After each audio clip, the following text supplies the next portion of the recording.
Welcome back, friends. You are listening to the Juicebox Podcast.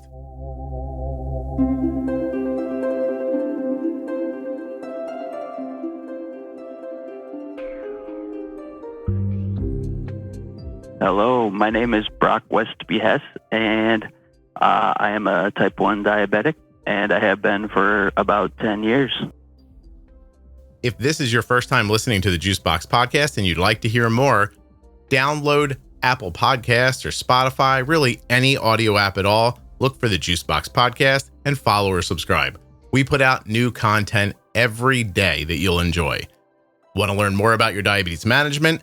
Go to juiceboxpodcast.com up in the menu and look for Bold Beginnings, the Diabetes Pro Tip series, and much more. This podcast is full of collections and series of information that will help you to live better with insulin.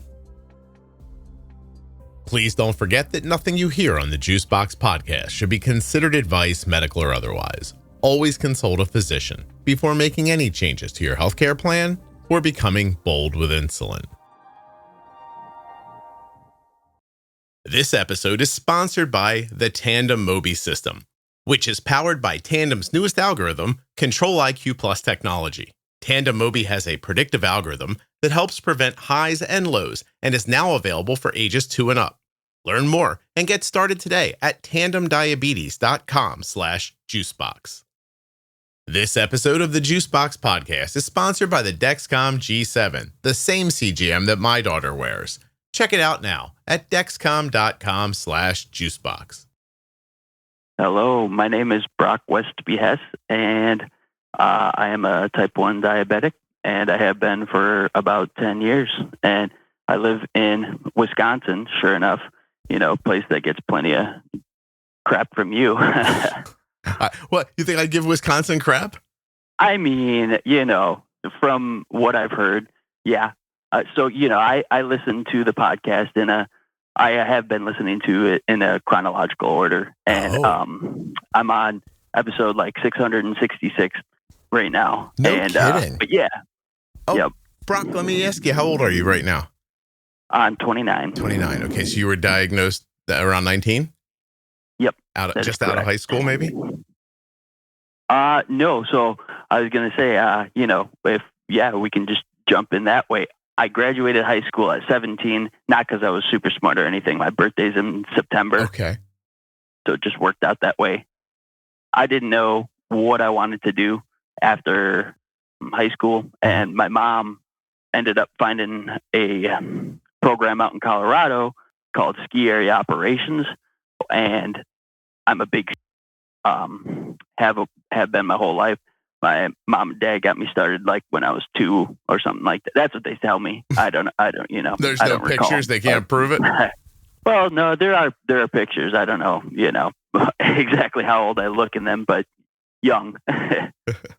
You're making me think of when my wife is telling stories and the kids are like, that's not what happened. You're missing the... I always wonder whose memory is right, or if maybe nobody's is, or, but so you moved to Colorado right after high school when you were 17? Yep. So I moved out to Colorado. My parents helped me move out there. So I lived in Leadville, Colorado, which is the highest incorporated city in North America, which is just a fun fact. What does that mean?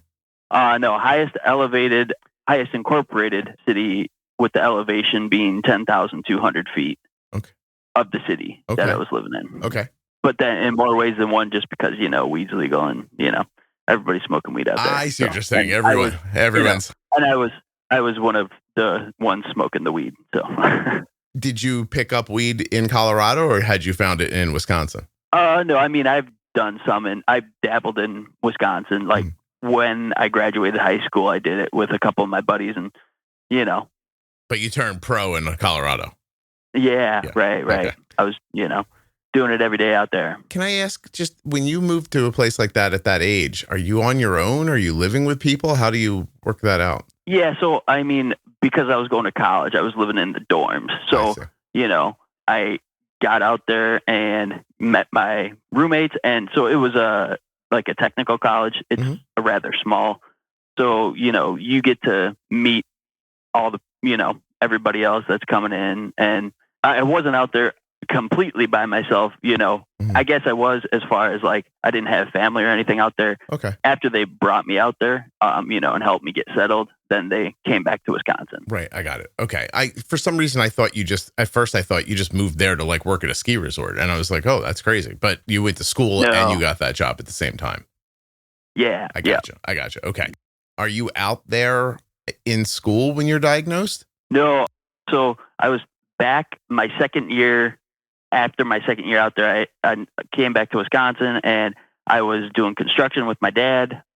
Started the summer at like 160 pounds. By the end of the summer, I was like 130 pounds and, just urinating all the time. Typical signs and symptoms. And, we were thinking maybe it was like a UTI. So went and got the urine checked and, came back with blood sugar. Unfortunately, I've hit my head. I've cracked my head open a couple times, through my life with, doing dumb stuff. Anyways, I don't remember everything, but I don't remember, exactly how high my blood sugar was when I got brought in. Brock, let me ask you a question. Off the top of your head, what are the different ways you've cracked your head open? Snowboarding. When I was learning to snowboard, I was coming down a bunny hill doing like a falling leaf, which is just like side to side on your heel edge, and ended up catching like an ice chunk that was in front of me that I didn't see, and fell forward, and the board came around and caught me in the back of the head. Oh, okay. Jesus. Yeah. So that's one way. And then let's say on a trip I think it was in California, my aunt actually was shutting a minivan trunk, and I was like still in the area, and it caught the corner of my head, and I guess all out of order. Anyways, I think the first time it happened was at school at recess. It was kind of instant karma because I was going to get on the monkey bars. There was somebody like already in line to do it, but I like budged them, and I went and jumped, tried grabbing on, and like slipped and fell backwards and caught my head on, one of the bars. Have you ever been concussed? Have you been out? No, I don't believe so. Okay. You just whack your head a lot. Yeah. I got you. Okay. You're like your own personal whack-a-mole. It's interesting. Exactly. Okay. So you're back home working. Can I ask just briefly, did you complete the course in Colorado?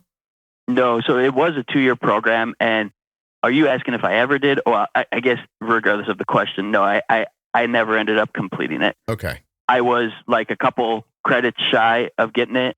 There was like one main class that I didn't pass that I need to, go back out and finish. But so basically you went to Colorado, smoked a pillowcase full of weed, and your parents were like, get home and work construction. Is that what happened? No. I was coming back in the summers, I guess probably because of like what you were saying, that just because I didn't really have, like I had friends and stuff from college, but, just because I knew I had work lined up back here in the summer. I see what you mean. Okay. All right. So when you're diagnosed, who figures it out? Like, do you come to your parents and say something's wrong? Do they notice? How does that work? Yeah. I was going to say, I think it was mostly me. I'm sure they noticed as well. I definitely, was like, the amount that I'm peeing and everything, something's got to be off. Something's genuinely wrong. Yeah. So you told them that you got, do you go to a doctor or a hospital? Yeah. Yep. And do you remember much about the diagnosis? Were you in the hospital long? Were you was it shocking to you? Do you remember how you felt? I don't remember the exact while I was in there or anything, but I know if this is how I felt exactly when it happened. But, I was like, I'm 19 years old. Like this is bullshit, Right. There's no way that, I'm invincible. I'm 19 years old and, nothing can touch me. Besides for me cracking my head open, but that hasn't done, anything besides for some short-term memory loss here and there. I'm still all right, I think. So yeah. Right. Is it possible you hit your head so hard your pancreas stopped working? I don't know. That's a possibility. Yeah. So my mom, I think one time mentioned a theory that she had. So my parents ended up getting a divorce when I was like a junior in high school. Okay. It would have been a couple years, prior to me getting diabetes. But I know that, high stress things sometimes lead to it. Stop stopping of your pancreas. Is that your mom trying to blame your dad for your diabetes? Right. Like, I know what happened. Possibly. Right. I mean, is there other autoimmune in your life, in your family, other people with type 1 diabetes? Do you have hypothyroidism, anything like that? Not any really that I know of. I was doing some digging on that, before coming on here, because I know you like to ask that question. Mm-hmm. And my grandma told me that one of her cousins had diabetes. I'm not sure, who that was exactly, or if it was type 1 or type 2. Yeah. Besides for that, just me. All right, now let's go back for a second about what you're calling me crapping on Wisconsin. Is it because I made fun of my sister-in-law for taking basically like fake popcorn and dipping it in caramel and calling it food? Is that why? That's funny. I just heard that episode not too long ago. Oh, no kidding. No, it's just, It's because it's so cold? You don't care for the cold. Yeah, but, I'm a winter sports enthusiast, I like skiing and snowboarding and, that's all crazy. that stuff. So. When you use that phrase, you don't care for the cold, I think that my brain goes, wait, there are people who care for the cold? Well, okay. No, I'm going to be completely honest with you. People don't care for the cold, but we enjoy what we can do because of the cold, because of the snow that it produces, I hear you. The best days that I've ever had were, like sunny Bluebird, Colorado powder days. You get hit with like 12 inches of snow, and the next day it would be like 40 degrees, sun shining. Beautiful out, and the snow's still on the mountain. Yeah. Okay. Beautiful. Yeah. Brock, listen, then let's re-say this then, because what I think you're telling me is that you put up with the cold because you like snow sports. Well, yeah. No one likes the cold. That's my point. Right. Yeah. I guess that's fair. Yeah. I guess that's no one heads outside when it's 20 degrees and goes, "Oh, awesome." Well, no, 20's not bad. Like I go out in shorts and at 20 degrees. You've hit your head a couple of times, Brock. Well, so we've emailed a couple of times. I sent you my motorcycle. So I ride bikes. The reason I bring this up is just because this last winter it was like -1 degree out, and I rode my motorcycle over to the ski hill, saying it was like -1 degrees, and yeah, no, I rode over to listen. To I used to ride 12 months a year. Okay. Yep. I did not have a car. Oh wow. Yeah. Okay. Yeah. Because it was mandatory for you. It was the only mode of transportation. It was mandatory for me because I couldn't afford a car. And only mode of transportation for sure. I used to get up in the morning. I'd start the bike. I'm not going to lie to you. There were a few weeks of the year where some guy that I worked with would pick me up because even he was like, dude, you can't ride that motorcycle tomorrow.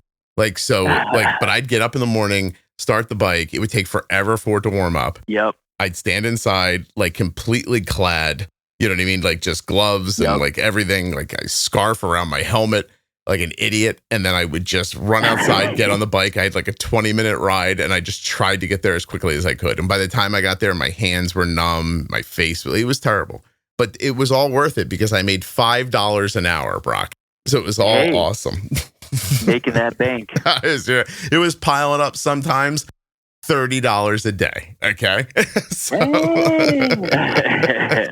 cheddar was flying everywhere.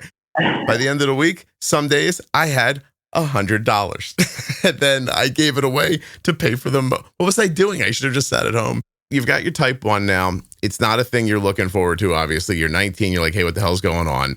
Your parents are split up. Are you living with one of them at your diagnosis? At diagnosis? Yeah. I was living with my dad. Okay. And did he get involved, or was it like, did he look at you from across the room like, wow, that sucks? They left it onto me for the most part, like from the jump, but I wasn't really taking care of myself.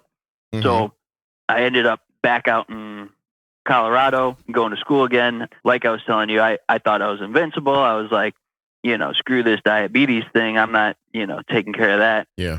I ended up in DKA like a number of times. The last time my parents ended up coming out to Colorado and they're like, hey, you got to come back to Wisconsin and get your health figured out. And then you can come back out here and, do what you want to do, finish your degree or whatever. You're 19 at that point? Yeah. And your divorced parents came to Colorado together to collect you? You can manage diabetes confidently with the powerfully simple Dexcom G7. Dexcom.com/juicebox. The Dexcom G7 is the CGM that my daughter is wearing. The G7 is a simple CGM system that delivers real-time glucose numbers to your smartphone or smartwatch. The G7 is made for all types of diabetes, type 1 and type 2, but also people experiencing gestational diabetes. The Dexcom G7 can help you spend more time in range, which is proven to lower A1C. The more time you spend in range, the better and healthier you feel. And with the Dexcom Clarity app, you can track your glucose trends, and the app will also provide you with a projected A1C in as little as 2 weeks. If you're looking for clarity around your diabetes, you're looking for Dexcom. Dexcom.com/juicebox. When you use my link, you're supporting the podcast. Dexcom.com/juicebox. Head over there now. Let's talk about the Tandem Mobi insulin pump from today's sponsor, Tandem Diabetes Care. Their newest algorithm, Control-IQ Plus technology, and the new Tandem Mobi pump offer you unique opportunities to have better control. It's the only system with auto bolus that helps with missed meals and preventing hyperglycemia. The only system with a dedicated sleep setting, and the only system with off or on body wear options. Tandem Mobi gives you more discretion, freedom, and options for how to manage your diabetes. This is their best algorithm ever, and they'd like you to check it out at tandemdiabetes.com/juicebox. When you get to my link, you're going to see integrations with Dexcom sensors and a ton of other information that's going to help you learn about Tandem's tiny pump that's big on control. tandemdiabetes.com/juicebox. The Tandem Mobi system is available for people ages 2 and up who want an automated delivery system to help them sleep better, wake up in range, and address high blood sugars with auto bolus. Yeah. Yeah, they were worried about you. Yeah, no, it was a pretty serious episode. I had been feeling, like I had some sort of a flu or something like that. And I came back to the apartment I was living in at the time. One of the roommates that I had a king size bed. So I ended up going in there and laying down in his bed, and just because nobody else was home at that point. And when they ended up getting home, I was unresponsive. So they called the guy that was teaching ski patrol class that I was in, because he was the EMS in town. Okay. He ended up coming, and they got me into the ambulance, and I believe ended up having to drive me to Denver. So I'm pretty sure they drove. I don't think I was ever in a helicopter or anything. But you were out of it if you don't know that. Yeah. Well, so the first thing I recall after all of this, I woke up with a tube down my throat, and I was like, what the Brock, are you taking insulin at all, man? Were you taking basal even? I think here and there, maybe I would take some basal, but no. Okay. And this was, part of why I wanted to come on, just tell people that hey, it's not worth it. I know everybody has probably told you, but 100%, it's not worth not taking care of it. Yeah. Listen, we're going to get into it. I'm going to ask you a couple of questions first, okay? Because I want to hear about this moment. But first, this is a public service announcement for all you guys out there. You think your boys have your back. Just remember that when Brock was dying, they didn't call 911. They called a guy they knew because he was an EMT. Okay? You gotta have clearer friends around you. Do you see what I'm saying? You know what to do, Brock, right? If a person's passed out next to you, you call 911, right? Yeah. But okay, so you're awake, tube down your throat, serious situation. Your parents are on their way, or they're there already. I'm not sure. Yep. You're not taking insulin with any regularity. So you're not even getting up in the morning and going all right, at least I'll shoot my basal, which is usually the story you hear from people. I just shoot my basal and I didn't bolus. But my question is, what was your understanding of what would happen to you if you didn't take your insulin? What did you know to be true? Was this a surprise when you ended up in the hospital? Or was this just you willfully saying, I'm just going to die at 19? I didn't give up on life at all. But yeah, I mean, I think I was just so in denial. I was this can't be real. I've lived my first 19 years without anything, without having to take shots and doing all this, but, Right. and I got the full wrath of my actions because of what I did. Well, yeah, but I'm saying is that like while you weren't doing it, like this is the psychological part I want to dig into. You get up in the morning, that stuff is somewhere in your room. You're looking at it or it's there. You should be taking this insulin, right? Like, so when you don't do it, what is your expectation of what's going to happen? Like if I went up to the stove right now and turned the flame on and I said like, Brock, I need you to reach out and hold your hand over the flame. You'd say no, because my hand's going to get burnt. But like when you look at the insulin and say, I'm supposed to be injecting this, but I'm not going to, why? Why aren't you like, what do you think is going to happen next when you don't do it? I think in my mind, I'm thinking I'm just going to continue on like before I got this diagnosis, but that's not how it works. Right. Because so it's just, I don't know what the word is. It's willful ignorance. Okay. I guess maybe, or something like that. And this is not the first time you're in the hospital. So other bad things have happened before. So your body was kind enough to you to go like, hey, here's a preview of what's going to go on if you keep doing this. And you were like, oh, the previews are nice, but I want to see the show on opening night. Exactly. I want to see the full movie. Yeah, let's see the whole Monty here right now. Like what's going to happen, right? Exactly. By the way, for people listening, I know it's the full Monty. It's not important, but we'll keep moving on. So now you're there. Do you think if your parents don't come and get you, would you just cycled back out into life again and done it again? That's a tough question because, this was like a really large event, waking up with the tube down my throat. I ended up having like at some point during this day, they punctured a lung and I had a tube coming out from my side as well. Oh, I've seen that on TV. Yeah. It was very in depth and I think it would have woken me up either way. Mm-hmm. But, I guess, it was nice of them to come out. Obviously, they love me and they showed me that by coming out and being like, hey, dumbass, get your together because this is not working. Clearly. Are you their only kid? No, I have one older brother. Okay. 2 years older than me. Gotcha. Hey, I've never done this before, but Brock, people have connecting words they use when they're talking. I've had in the past, but I stopped myself from doing it. You do, So do you want to apologize right now to Rob for all the times he's going to have to cut out you saying, Go ahead. Just apologize. Hey, Rob, I'm from Wisconsin. And I do apologize for all the times that you're going to have to cut that out. It's awesome. You just have the right temperament for that. Normally at the end, I leave a voice note for Rob and I would have started like this. Hey, Rob, there's going to be some editing in this, And, at least it's not, oh, yeah. Right? Oh, yeah, Don't you know? You bet. That's it. I appreciate the whole string of them right there. Oh, yeah. Wow. Okay. So how long are you in the hospital for? Do you not even recall? No, I think it was about a week, or it might have been a little less than that. My mom had already had a trip planned to Jackson Hole, Wyoming for skiing. Mm-hmm. And I was invited on that. So we were like, oh, we got to get out of the hospital to get to the next place and go ski. Really? Oh, wow. Yeah. You didn't grow up with my dad. First of all, he wouldn't have taken you on vacation. Secondly, if he had one planned and you did this would have been how he would have punished you for it. He would have been like, remember how we were going to Jackson Hole? You're not going. We're not anymore. Yeah. Right. I'm not going too, and I'm going to be pissed about it and then take out that anger about me not going on you. This is if we ever left the state that we lived in, which we never did. Yeah. Nevertheless, so you guys went skiing after that? Yes, we did. Yeah. Was there, this is not a judgment of your parents, but was it a whole week of your parents just in every quiet moment telling you how important your life is and that you have to take care of your diabetes, or was it not spoken about? No, I think it was a lot of that. It was a lot of, hey, really you need to figure your life out and start taking care of this because clearly this is a real disease. I'm sorry.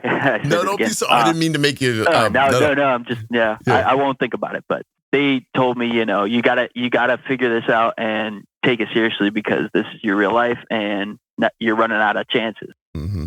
No, quickly. Seriously, man. Your dumb buddies wait a little longer and I don't know what happens to you.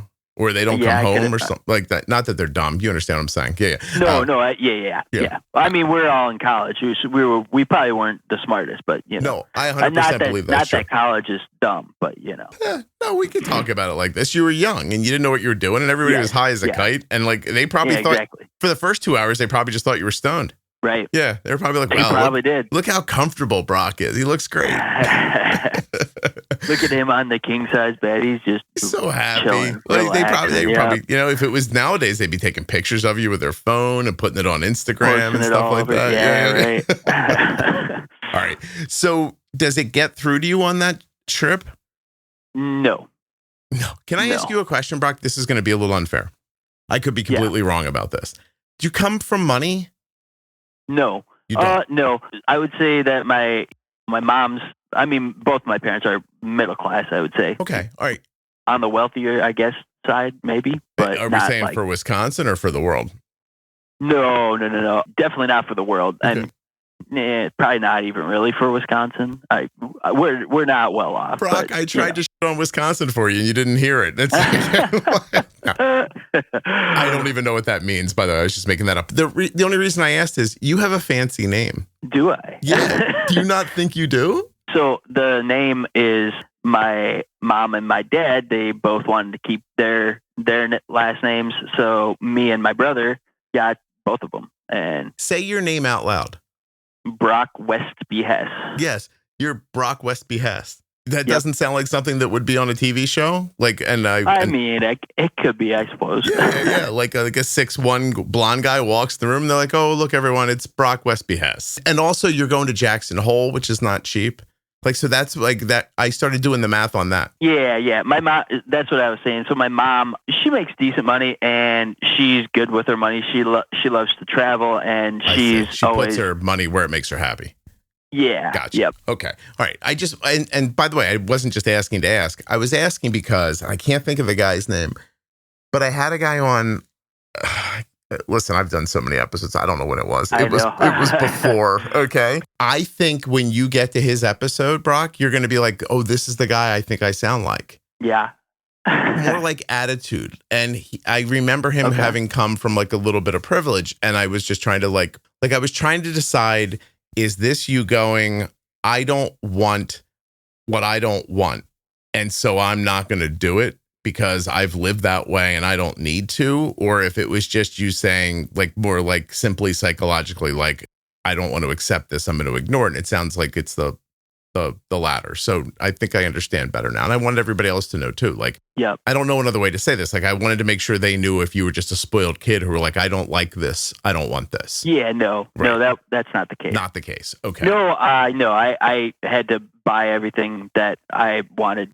Yeah. With my own money. Awesome. Okay. All right. It doesn't matter to me one way or the other. I just wanted to understand. No, right. Yeah. For sure. Okay. So we leave Jackson Hole. They take you back to Wisconsin. They put you back to work? When I'm back in Wisconsin, again, I'm living with my dad, who is living with his girlfriend at the time. I'll fast forward just a little bit. Just day after Thanksgiving, I'm supposed to be working at Tyrol, which is the ski area near me. I ended up calling in because I was hungover, and then I was sleeping on the couch in the living room, and my dad's girlfriend's grandkid came in and threw a pillow at me. And before I realized what I was doing, I had walked over and I picked him up from underneath his chin. And I realized, pretty right as soon as it happened, I was like, "Oh shit," and set him back down and, checked on him, made sure he was all right. Right. And he seemed like he was physically all right, but he was shaken up, obviously. Yeah. And he went and told his uncle what happened. His uncle came into the living room. He's like, "Hey, you got to pack up your shit and get out of here." And I was like, "I don't have anywhere else to go." He's like, "That's not my problem." I was like, "All right. I guess you got to do what you got to do." So he called the cops. I went out onto the back porch, cracked a beer, waited for the cops to show up. I haven't mentioned this, but I have a problem with authority. I'm hearing that now, but go ahead. Right. Yeah, I was going to say, I don't know if that's common or not, but yeah. Anyways, so the cops show up and they start asking me questions, and I'm not really being very cooperative. I ended up finishing the beer I was drinking, and I got up to go grab another one. And I think they thought I was going back inside. They started like putting their hands on me. They hadn't said I was under arrest or anything at this point. So I started fighting back. They ended up tasing me and putting me in the cuffs. Brought me over to the squad car. While I was sitting in the squad car, I pulled the cuffs back around to the front and rolled down the window because for whatever reason, the windows were not locked. I was sitting on the window with my arms up on top of the SUV. And the cops ended up eventually seeing that, and they came out, and when they opened, got me back in the car, opened the door, and they were going to switch the cuffs back around to the back. And when they uncuffed my right hand, I punched one of them in the face, and I took off running. Didn't make it very far. They hit me with the deployable taser, and that was basically the end of it. All right, Brock, that's crazy. But let me just ask you, what's it like to be tased? It's not. It's exhilarating. It's not the worst thing in the world. All right, Brock. Pepper spray is worse. Brock, everything that people need to know about you comes from the answer, it's exhilarating. When I asked what's it like to be tased, you're like, oh, Scott, it was awesome. I punched the guy and ran away just so he would do it again. Yeah, also, right. I'm going to take a bit of a left turn here for a half a second. But the amount of people, the number of people I've interviewed recently who are telling me they have porn addictions, I was thinking about them when you were like, so I moved back in with my dad. I was asleep on the sofa, passed out drunk, and my stepmom, and I was like, uh-oh, all the porn guys are like, whoa, this is going to be great. Anyway, seriously. Nothing like that. Dude, we're going to have to dig into this, not in your episode, obviously, but the amount of people telling me, like, I have a serious porn addiction lately is crazy. Oh, yeah. But here's what I've been doing while you were telling your story of exhilaration. I found out that multiple head injuries can lead to things like irritability, poor frustration tolerance, impulsivity, aggression, defiance, like stuff like that, right? No kidding. Yeah. Do you know if you had, like, have you ever talked to your parents about, like, was I like this before I hit my head? Yeah, I started hitting my head pretty young. Like I was telling you, the first one was at recess.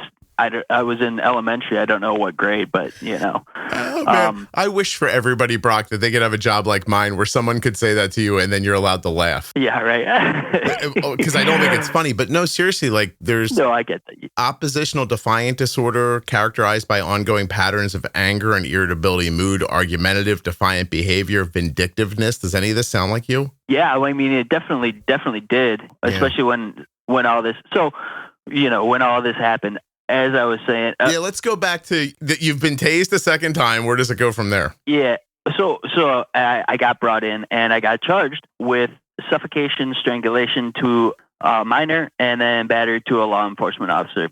And I 100% disagree with that first charge. I think that's completely bullshit. I did not put any pressure on it. I literally just lifted him up from underneath his chin. Either way, I know that's 100% wrong. Well, yeah, and, I hear you. You're not arguing about the act. You're arguing about the charge. Right. Yeah. Yeah.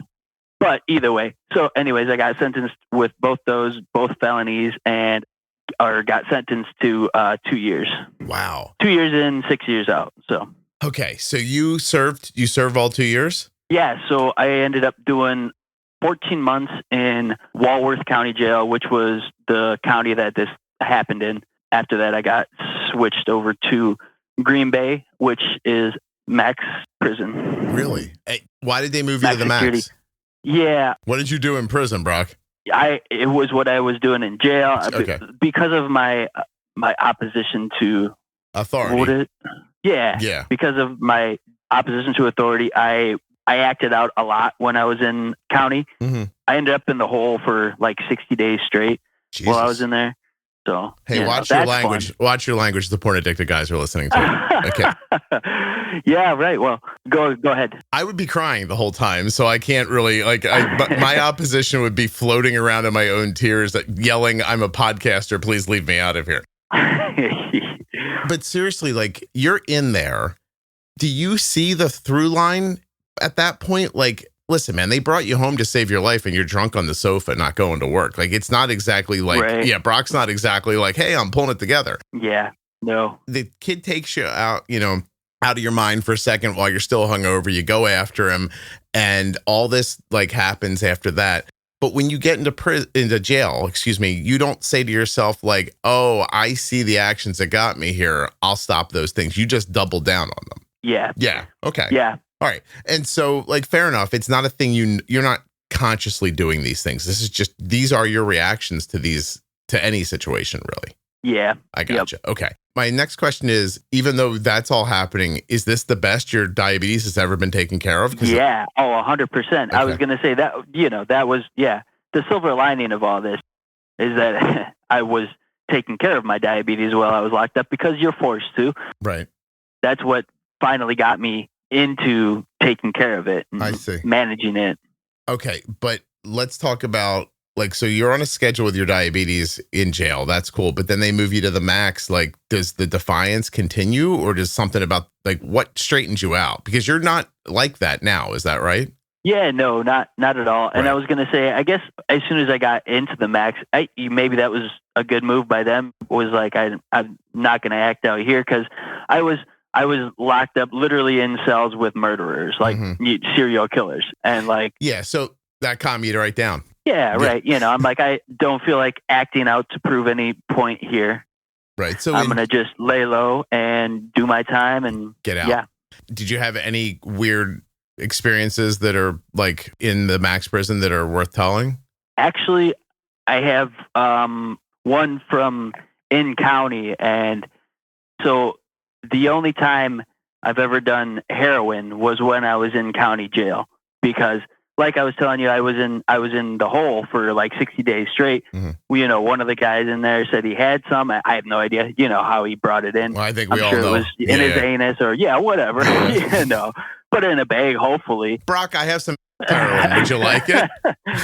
Well, I don't have anything better going on. So I'm like, I'll give it a go, I'm just in this cell for 14 hours a day. So, I might as well do something to change up the scenery or whatever. Right. And it was an odd feeling for sure, but definitely never got anywhere near that stuff again. That was a one-time deal. And my time in prison was pretty smooth, honestly. I was in Green Bay and my grandparents live in Green Bay. So they made an effort to come and visit me a decent bit, which was awesome. Very nice. Yeah. It's just great seeing people from the outside and getting to play cribbage and stuff with them.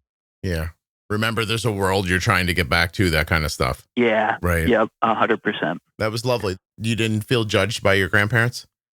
No. That's nice. How about your parents? How did they handle all this?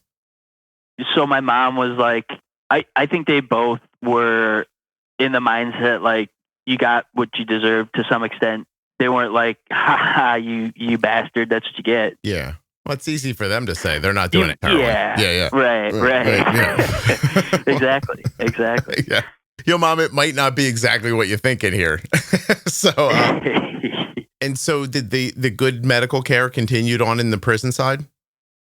Yeah. Okay. Yep, it did. And did you notice any difference in yourself once your blood sugars were regulated?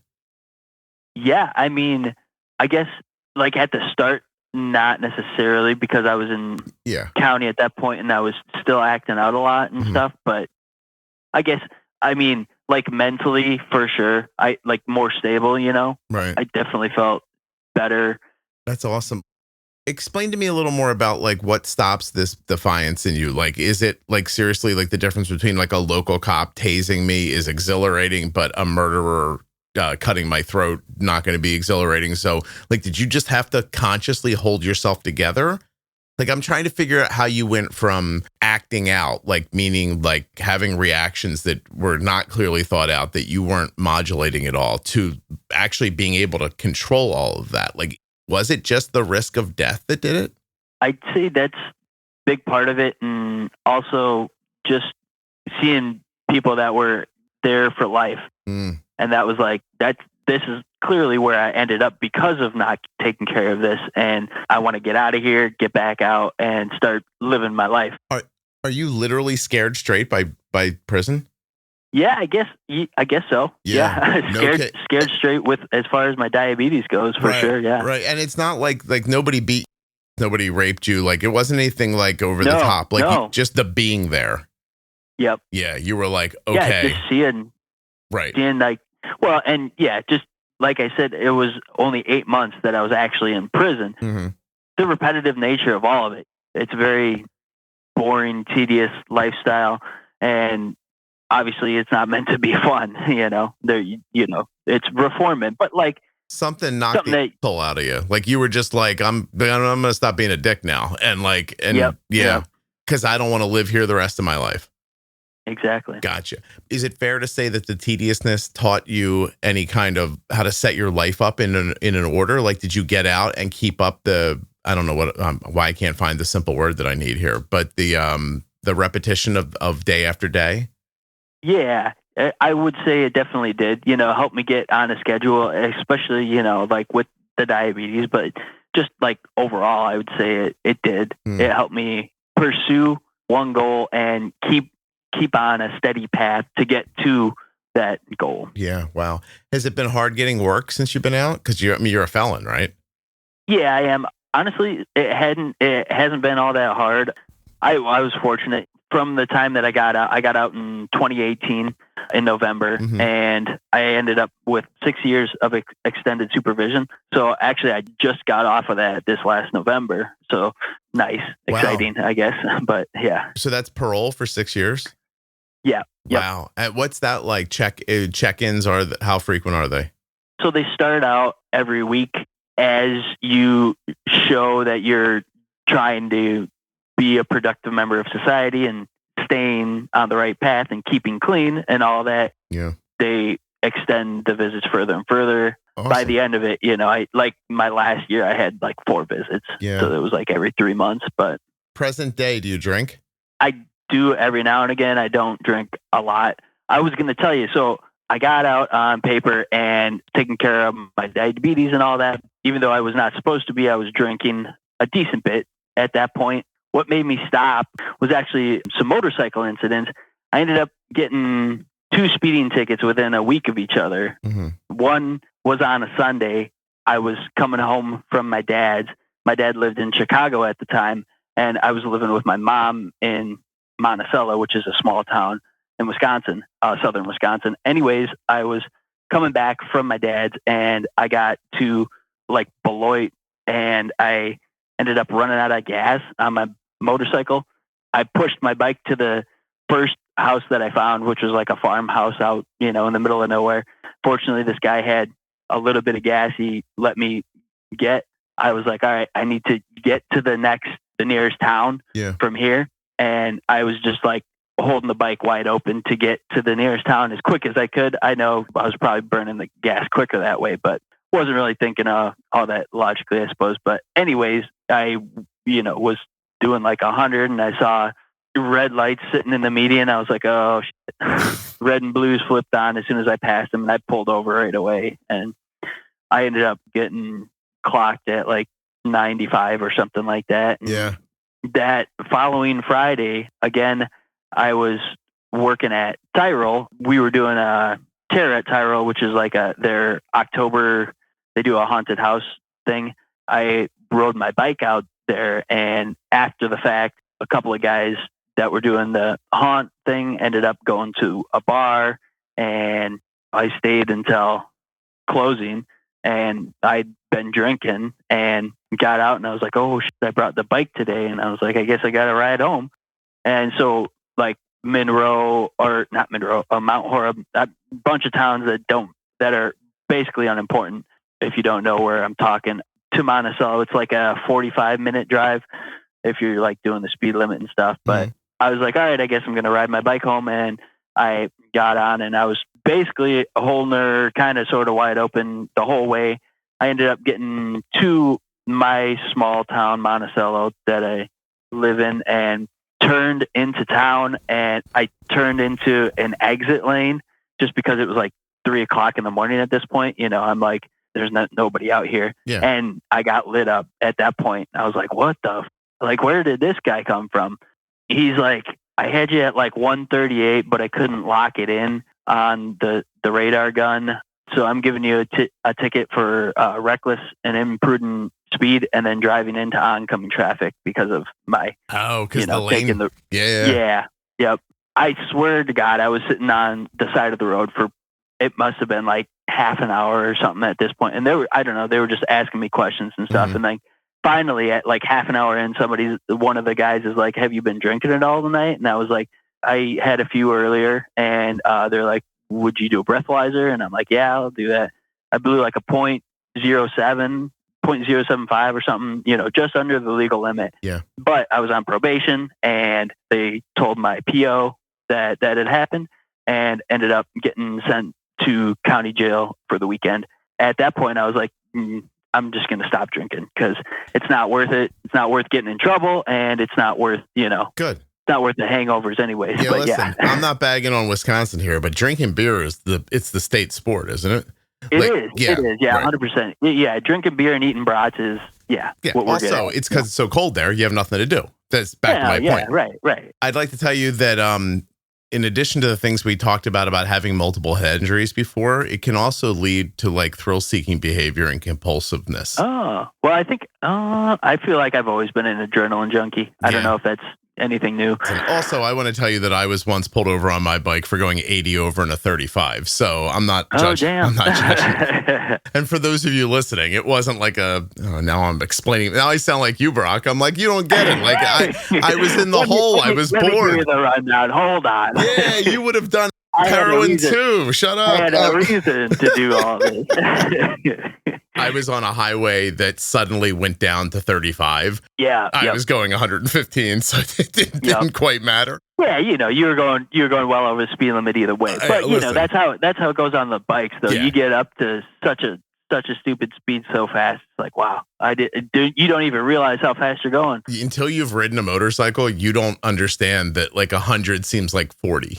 And like, it really doesn't. Like it's so smooth and you get to it so quickly. Like you can't feel it. I mean, those of you now maybe driving electric cars might understand it a little better. But like if you've never ridden. The torque, I'm sure. And the electric cars is probably similar. But I mean, honestly, it's a whole nother level. You have no idea like how crazy, like instant allegedly, the speed is. Okay.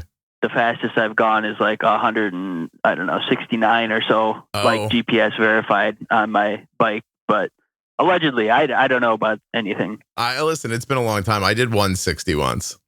Yep. Because the bike went to 160 and I was like, yeah, right. You have to see, what is it like topped out? Jesus, Brock, I just realized I'm 3 head injuries away from being in prison because and a diabetes diagnosis. I just remember I was 20 years old and I said, this thing says it goes 160. I wonder if it does.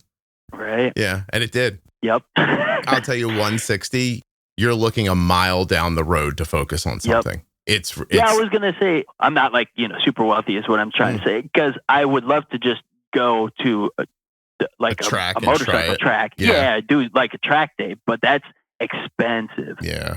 Dude, and you just have to listen, just sit at home and go to work. You'll be fine. Listen, is there any way you've tricked a woman into having sex with you since all this has happened? Are you dating? Yeah, there is. No, I'm actually engaged. I'm like 3 months away from marriage. Oh, wow. Actually. Congratulations.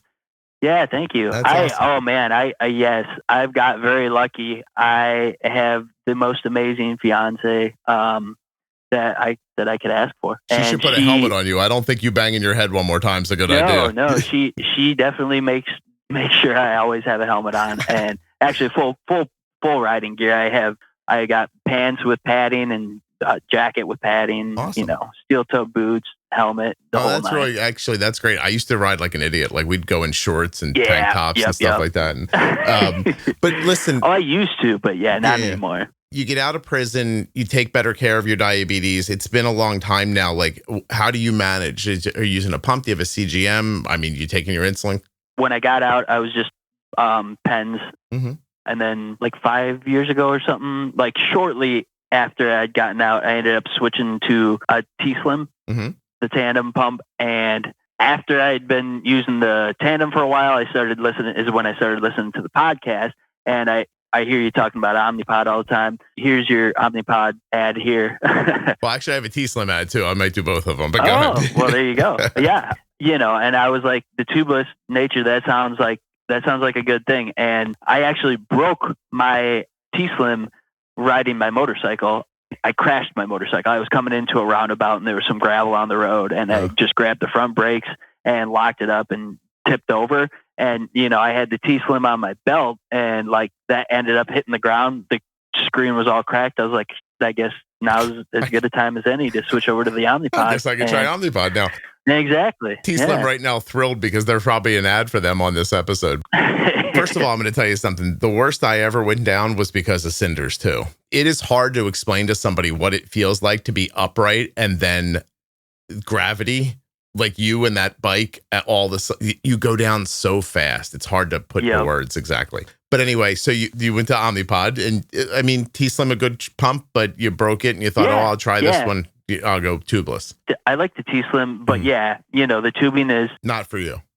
Not not ideal. Showering, and I'm a big. I like water too. I swim and do all that, and you can't do that with the. There's people right now wearing a Tandem that are like, I shower. What is he talking about? Yeah, yeah, but you have to take your pump off. I understand. Yeah. So you make the switch, and that's how you manage now. Are you Omnipod 5 or are you Omnipod DASH? Omnipod 5. Yeah, automated. Okay. And so you weren't a... Yeah, I was going to say, so I actually, where I am in the listening part of the podcast, I just getting to like the Omnipod 5, like where you're going to start going into those interesting tips in detail. I have the Omnipod 5, but I don't really use the automated mode. I use the manual mode because, I use all the tips, bumping and nudging and all that. And, I keep myself pretty good. My last A1C I think was 6.4. I think. Good for you. That's awesome. Which is the best that I've had ever. And yeah. This podcast even works on felons who have head injuries. This is awesome. It does. What an ad for me this is. Exactly. You just listen. I'll tell you, you got to listen in chronological order for things to make sense and for the knowledge to build up. Brock, I like the way you're putting this to people. They go back to the first episode. They listen to all of them. I get all those downloads, and then they're exactly. How long have you been listening? Oh man, I don't know. Like I was telling you, I was on the T-Slim, I think, when I was originally started listening, and that was 5 years ago or something like that. You've been listening to this podcast chronologically for 5 years. No. I started it chronologically, but I probably did like the first 200 episodes or something like that, and then I thought like I'd jump around. Well, now. I'd learned enough. No, I was like I've learned enough, so I'm just gonna leave. And after not listening for a while, like my blood sugar started kind of rising again. I wasn't taking care as much as I should have. Interesting. And, So you listened chronologically. You got through the pro tip series, which happens in the 200s. And then you were like, that's good. I'm doing a good job. I don't need this anymore. And then at some point you looked up and your A1C was drifting away from you and you thought, I'll go back to the podcast? Yeah. Interesting. Yeah, 100%. I think the community of, other type 1 diabetics and just hearing their stories. And like just recently I heard your conversation with the type 2, and it sounds like that's going to be, it's something that you've been doing more of. And that's awesome because it sounds like the control mechanisms are, pretty much the same as far as I can tell. Brock, you want to hear something disappointing? Sure. I made a type 2 pro tip series with Jenny, and I think it's only 8 or 9 episodes long. I put out 1 episode a week for however many weeks, 8 weeks in a row, like once a week. You guys know how I do it if you're listening. Like I put out a series, I usually put them out on Fridays. I run them once a week and you guys have time to like absorb them, go to the next step, etc. I did that for a pro tip series. It was a limited run diabetes pro tip series for type 2. And I have never had such a significant drop off in listenership in the entire 11 years. Like I tried to give more content to type 2s and people unfollowed the show, even though they were still getting 4 episodes a week that were type 1. Right. It remains one of the quietly sadder things that I've experienced doing this. So yeah, that's a bummer. Yeah. So if you don't see me talking as much about type 2, I don't do it because it hurts the podcast pretty significantly. That sucks that that's the case, but yeah. If I have a type 2 on and do like a standalone interview with them, nobody seems to mind that. But when I say, hey, look, here's information for you, it really pissed a bunch of people off. So it took me 18 months to rebound from the loss that I had from putting out the type 2 stuff. That's Wow. really crazy. And I'm I'm disappointed by it. in my fellow type 1s for, not. I don't want to judge anybody, but I was disappointed Yeah, in them too. yeah. So, Right. I don't want to judge anybody, including type 2s, like that's kind of BS. yeah. They're just people living with a disease and, Also, yeah. Brock, let's be clear. A lot of people listen to this podcast. Not everybody left. No, yeah. Yeah, no, I get that. But a significant number of people where I was like, what the hell? I had just gotten to this place where I was like, oh, the podcast is going to tip. Like it's going to leap to the next level. And then I just like went right back down to the level I was on. And I was like, oh, okay. Anyway, I'll probably do it again. I have some defiance issues too. So I think that type 2 pro tip series is awesome for people. And by the way, my thought was, you're all listening and enjoying the podcast. It's helping you. You must know people in your life with type 2. Like, how great would it be to be able to go up to your aunt and say, hey, listen, I'm having a great experience with my health here because of this Juicebox podcast. I know you have type 2 diabetes. They just put out an 8-part series I think might help you. Like, here's a list. Yeah. That's all I was shooting for. You listened and then you stopped listening. When you stopped listening, do you remember where your A1C was? I think I was like mid-7s at that point. So mid-7s to you were like, I'm so good at this. I don't need this anymore. Yeah. Right. Yeah. And then it drifts away from you. Where does it get to before you say, let me go pick the podcast back up again? Oh, I think it gets, probably back up to like 8 or 8.5, and then I'm like, yeah, I'm not taking care of this like I should, like I was and like I should be. Then I get back into listening. Yeah, and it's not because you don't know what to do. It's because you've gotten off course with doing it. Yeah. So this podcast is like prison for you. It keeps you on schedule. Yes. Yeah, it's like the good parts, not the bad parts. Yeah. That's awesome. Yeah. I actually think that's wonderful. So like, because it's hard to keep a schedule. Yeah, I think, it can be. Dude, I think it's hard. Like, listen, I used to have a job where I had to be up at a certain time every day, which meant that I needed to be asleep at a certain time every day to do it again the next day. And long time ago, Scott. Long time ago. You don't know. Like, it's just, I still remember. I don't know, I still remember it poorly. Today's, but. But my point is that I don't have that exact same schedule anymore. And it does lead to you doing things like, I'll just go out for dinner tonight. Or like, you know what I mean? Like, I don't have to cook for myself. Like I got off schedule. I didn't start till 10 and I worked till 7. So I don't have time to cook, or like that kind of stuff happens a lot. And I think a lot of people work from home now too. And I think that can happen. You lose track of days. Like, I think COVID did it to me. Like, I used to really look forward to the weekend, and now I don't see the difference anymore. Like, everything just feels the same to me now. Monday is Sunday is Wednesday, doesn't matter to me. And the same with time. I'm just like, well, it doesn't matter what time I do this task I need to do, like, because I work for myself and I just have to get it done today. So I'll do it at 2:00 today. But I don't know, like, there's something about it. Like, there's something about the get up, make your bed, go on my like the military, go on a hike, do this, have dinner, I think there's something good for people there. Something about the routine that, just keeps you going. Yeah. Yeah. I mean, I think it's really helpful for me. Of course. I mean, the prison routine was clearly valuable for you. Yep. Yeah. So at this point now, there's an Omnipod 5 Pro Tip series you're about to get to. I wonder if you'll end up going into automation after that. I was going to say, honestly, I feel like I probably would, because I'll switch over to automated, like just for night and stuff like that, just because, I feel like it definitely helps keep me level. But that's probably just because I don't know enough yet, but like, it's not adjustable enough. Like, I always wake up like right around 140 if I'm in automated mode. Mm-hmm. I can wake up anywhere from like 80 to like 110 if I'm in manual. Well, let me tell you why that probably is because if you're listening to the Pro Tip series and utilizing a lot of bumping and nudging, what you're doing is you're adding more insulin that's not in your settings. Okay. So if that insulin was in your settings. Oh, so I'll just have to adjust either like the insulin sensitivity factor, the ISF, or the carb ratio or something like that. Yeah. So if the insulin in your settings isn't covering your needs and you're adding more, if that was in your settings, then the Omnipod 5 would better understand the amount of insulin you need to affect those things. That makes sense? Yeah. Yeah. Listen, I think bumping and nudging saved my life. Like, you know, trying to understand Arden. I think it's the way that I taught myself how insulin works.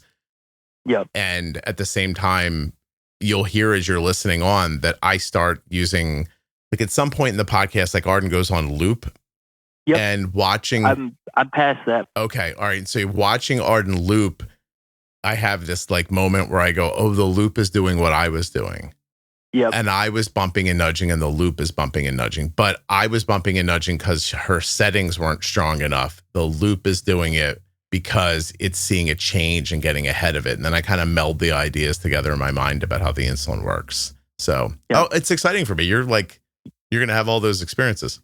Yeah, I was going to say, I'm super excited and that's the thing. I'm super excited to get to them. I'm happy with my 6.5. You know, I actually, like just looked at my clarity and I'm averaging like 6.2 or something like that right now. Yeah, so that's awesome. That's, I'm happy with that until I get to those and until I get the real full understanding of how to best use the automated system. Yeah. And you're doing it right. Yeah. I like you're taking your time. You're learning as you're going. So you have a real grasp of it by the time you get to the end of what you're listening to.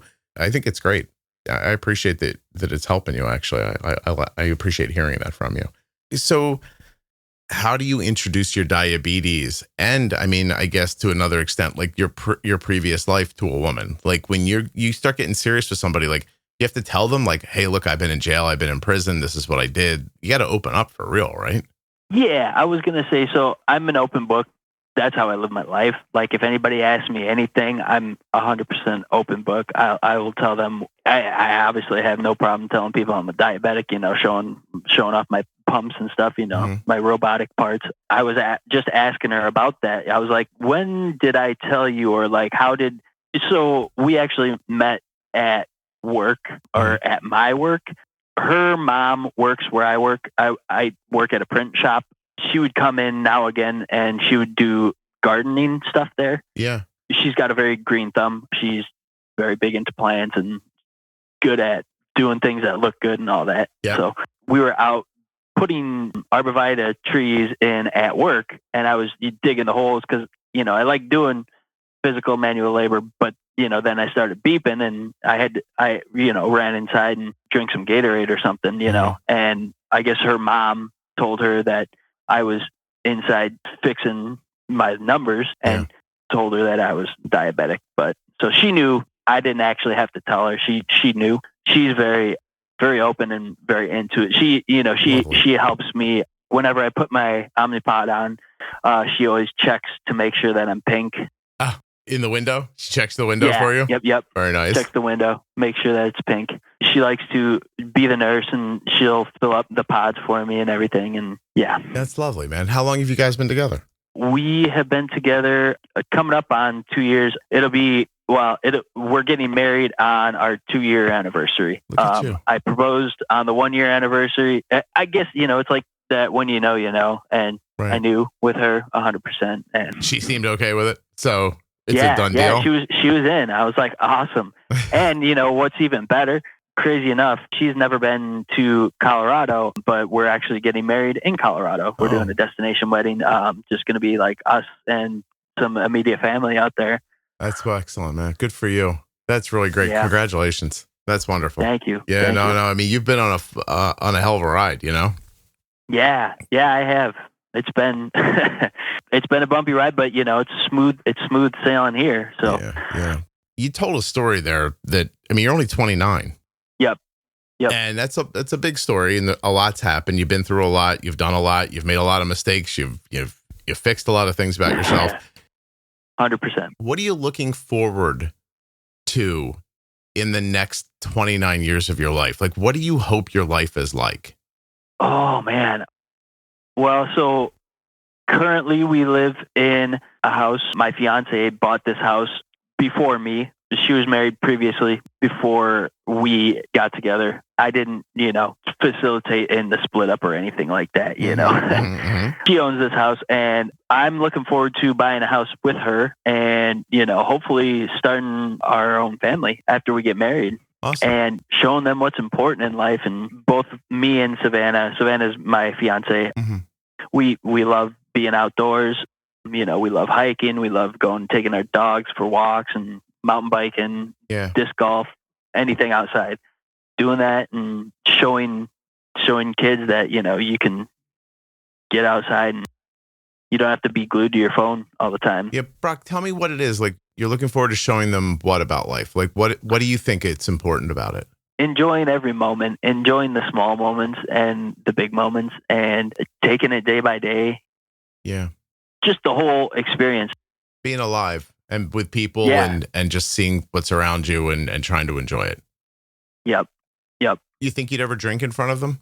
Yeah, I mean, like I was saying, I do every now and again still. And I definitely don't have, you know, I won't tell them not to drink. I will probably take the same route that my parents did. And they were okay with me and my brother drinking at a younger age, as long as we were smart about it, made, you know, good choices and made sure we had rides home that had not been drinking and doing that sort of stuff. Okay. What about weed? Do you think you'd tell them it's okay? Yeah, I'd definitely say it's okay for them to try and make their own decisions about. I don't do it anymore. At one point or another, I started to get some paranoia from smoking. Okay. And at that point I was like, it's maybe not for me. Enough for me now. Yeah. Yep. Will you ever tell your kids you did heroin in jail? That's a good question. Yeah, I would say I probably would. I don't know if that. I know I probably sound like I'm joking, but I'm being serious. Like, do you think there's a time in your life you know what I mean? Yeah, I was just saying if that. Yeah, I mean, yeah, I would say probably. Not when they're 5, but like at some point you might say like, hey, I've made mistakes in my life. Here's a couple of them, and like tell them your story. You know. Yep. Yeah. Does your soon-to-be wife have a story too, or is she just like a normal girl who just met you? Yeah, she's got a story. Grew up in a town in Wisconsin as well, and her first marriage, the guy was, you know, apparently abusive in more ways than one, physically and verbally. More so verbally, but you know, like everybody has a past, and helping her heal from that stuff and like showing her that I'm here to support her 100%, you know, regardless of what she wants to do or how she's feeling. I just want her to, you know, feel validated with all of her feelings and, you know, help her work through them. Good for you, man. That's lovely. I'm glad you guys found each other. That's really something. Thank you. Me too. Yeah, you're very welcome. I'm excited for you. It's hard to think this when you're 29, but like at my age, like, you have so much time in front of you. Like this is very exciting for me to hear because it feels like you're just a new person with a new direction. And you know what I mean? And I like that. Yeah. No, 100%. Yeah. Cause it can feel like when it happens to you, it feels more like, oh God, I've been through all this stuff and I'm already 30 and I'm not even married. Like, you know what I mean? Like you can think of it that way. Yeah. I wouldn't think of it that way. I would tell you that you have like 31 years till you're 60. When you're 60 one day, you'll have lived longer than you've lived right now. And you can make this next half of your life whatever you want it to be. I love that. Yeah. No, I'm super excited for you, man. That's exhilarating. Not getting tased, Brock. Let's not get tased. All right. That's fair. Let's be exhilarated by building a life. Also, watch what happens. You make a baby. The first thing you're going to do is sell your motorcycle, just so you know. Oh, I don't know if that's true. I've gotten Savannah into motorcycling as well now. I feel like it'll be a part of our lives, but you know, I will definitely tone it down. You know, I already have started doing that just for Savannah because I don't, you know, I got. You're trying to stay alive. For. Yeah, exactly. Yeah. I got reasons to stay alive. Brock, I wish somebody would have found you when you were 5 and told you the reasons that you wanted to stay alive instead of when you looked over at a guy and you're like, oh, I hope he doesn't kill me. Yeah. You're kind of a hippie, man. Like I know what you look like. You're 100%. Yeah, you're a gentle dude. I got long hair. Yeah, I was gonna say you said, you know, I'll be listening to the episode of a guy that sounds like me. You said 6'1" blonde hair. I'm like 6 foot and I got dark. I got brown hair, but I got like it's down to my shoulders. I know what you look like. So what I meant was that your name sounds like you're 6 foot and you have blonde hair. Like that's what. Yeah. Gotcha. You're a gentle dude. Like I can't imagine. Like I had a hard time imagining putting my 19-year-old son in prison, looking at a guy that he thought, man, that guy could kill me. Like, I got to sit here, shut my mouth, and get the hell out of here because, like, that guy could hear me wrong and end me for no real reason.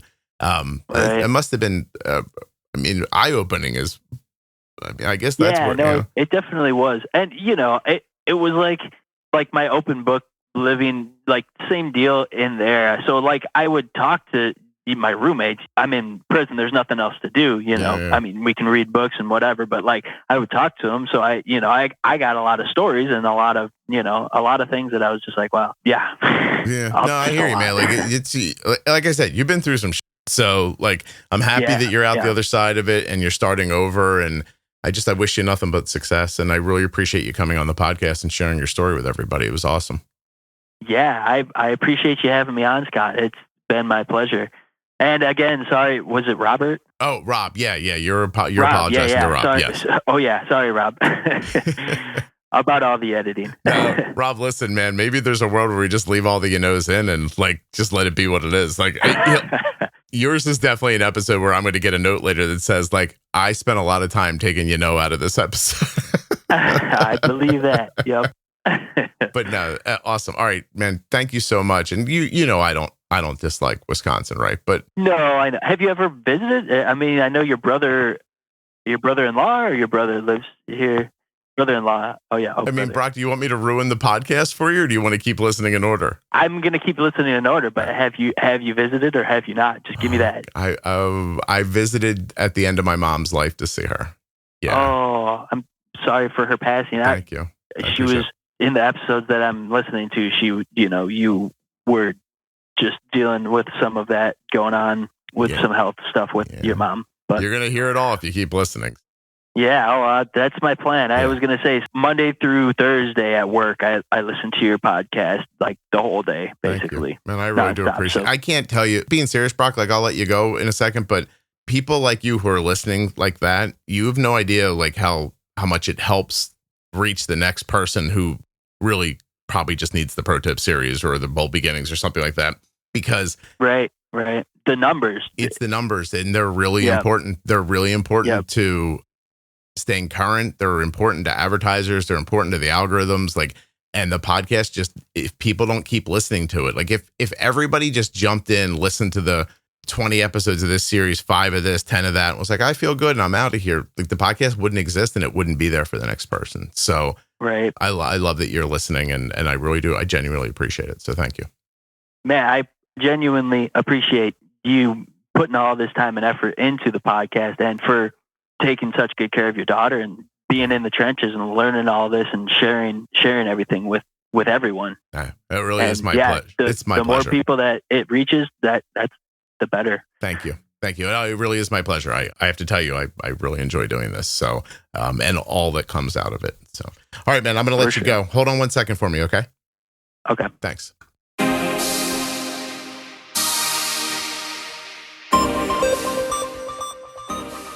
The podcast you just enjoyed was sponsored by Tandem Diabetes Care.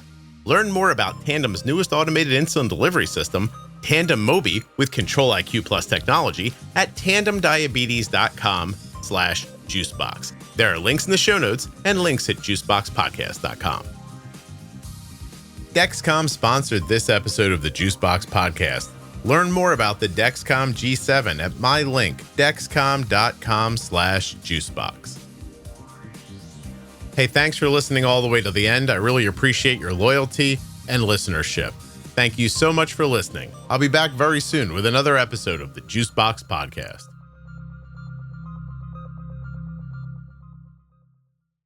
Check out my algorithm pumping series to help you make sense of automated insulin delivery systems like Omnipod 5, Loop, Medtronic 780G, twiist, Tandem Control IQ, and much more.